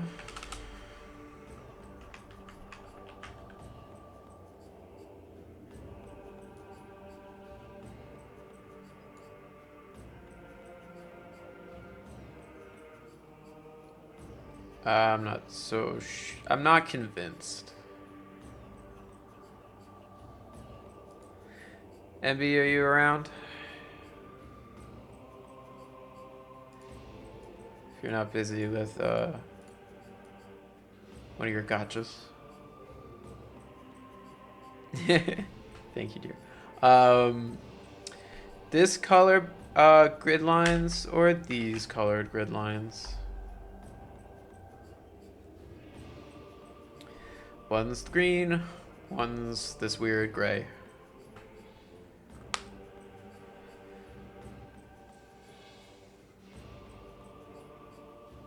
Also, if anyone else has any suggestions, of course, like Yosef or Oglethorpe, if you're still here. Did they change? Yeah, they did. Maybe it's too subtle to see in the capture. But I can see it pretty clear that it changed on my thing. If it doesn't matter to you and it doesn't look like it changed, then this is probably not worth looking at. Switch again. Okay. Oops.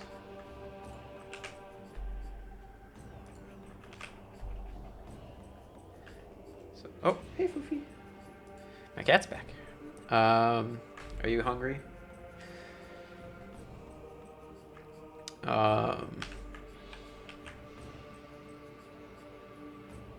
And then back to that, like, it's a subtler green. You like the gray? Let me give you a third option,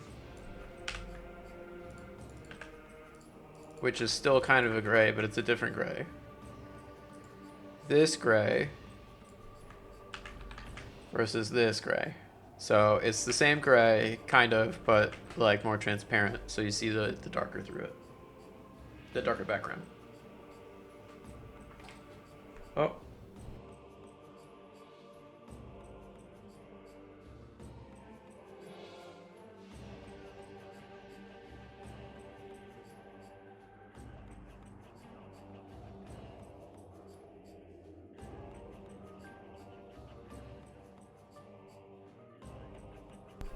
Okay.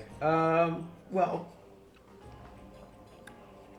I think we're gonna end the stream early because, well, not to be gross, my cat just threw up on the floor next to me, so I'm gonna deal with that.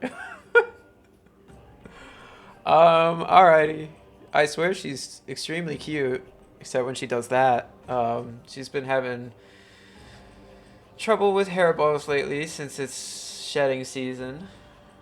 And she's a very long-haired, fluffy cat, so I feel bad. Okay, I'm gonna end the stream. Thank you all for showing up and coming. Appreciate it. I'll catch you next time. We'll probably stream again on, if today is Wednesday, I believe Friday. So I'll catch you guys then. See you.